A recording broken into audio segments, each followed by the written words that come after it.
25 ఏళ్ల క్రితం దయచేసి మీరు గొడవ బంద్ చేయాలి, ఏమనుకోవద్దు. సభలో చాలా మంది ఉన్నారు, లక్షల మంది ఉన్నారు. మీరు ఆపాలి ప్లీజ్. ఒకటే మాట బంద్ చేయాలి, గొడవ బంద్ చేయాలి. Please stop. సో ఆ విధంగా 25 ఏళ్ల నాడు ఎగిరినటువంటి జెండా ఈ గులాబీ జెండా. చాలా మంది బంద్ చేయాలి. ఏ బాబు బంద్ చేయాలి బాబు.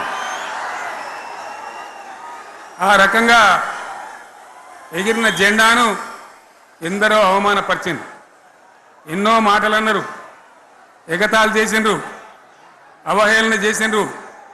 మకలో పుట్టింది ఉబ్బలో పోతుందని చెప్పిండ్రు.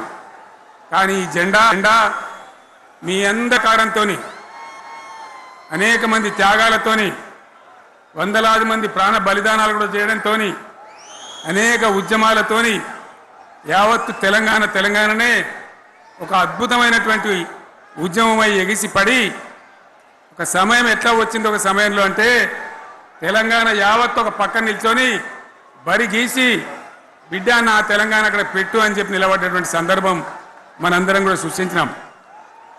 తద్వారా మన తెలంగాణ రాష్ట్రాన్ని సాధించుకున్నాం.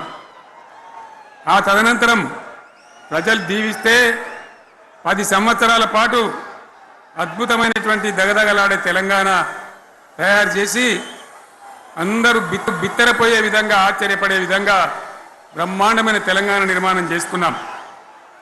ఆ విధంగా 25 సంవత్సరాల సుదీర్ఘ చరిత్రను ఈరోజు ఈ వరంగల్ గడ్డ మీద మనం జరుపుకుంటా ఉన్నాం. రజతోత్సవ సందర్భంలో జరుపుకుంటా ఉన్నాం.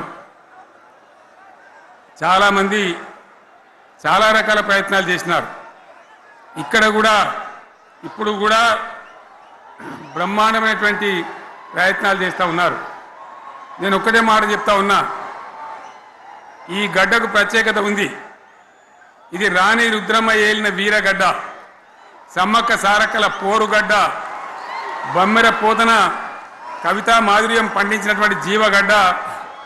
ఈ వరంగల్ నేలకు నేను వందనం చేస్తూ ఉన్నాను. మన అమరవీరులకు శిరస్సు వంచి నివాళులు అర్పిస్తూ ఉన్నాను.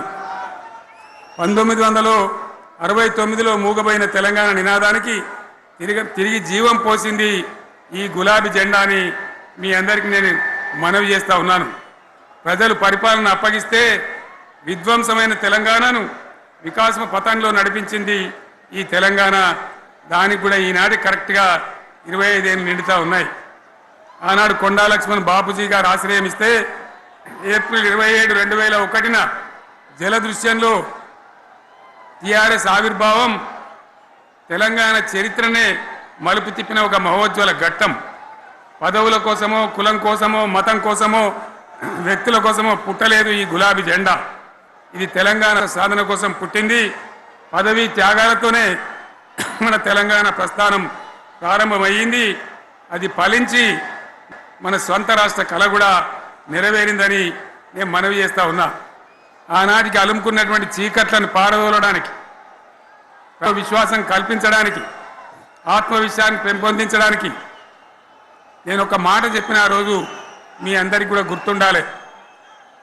ఉద్యమం నుంచి వెనక్కి మరలితే, ఉద్యమ జెండాను దించితే నన్ను రాళ్లతో కొట్టి చంపండి అని చెప్పి నేను ఉద్యమాన్ని ప్రారంభించిన విషయం మీ అందరికీ కూడా తెలుసు.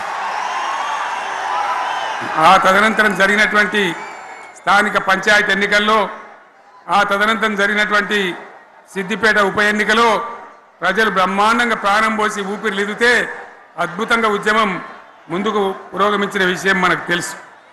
60 ఏళ్ల సమైక్య పాలనలో తెలంగాణది ఎంత గోస, ఎంత దుఃఖం, ఎంత వేదన, ఎంత హింస, ఎంత అణిచివేత చూసినామో మనందరికీ కూడా బాగా తెలుసు.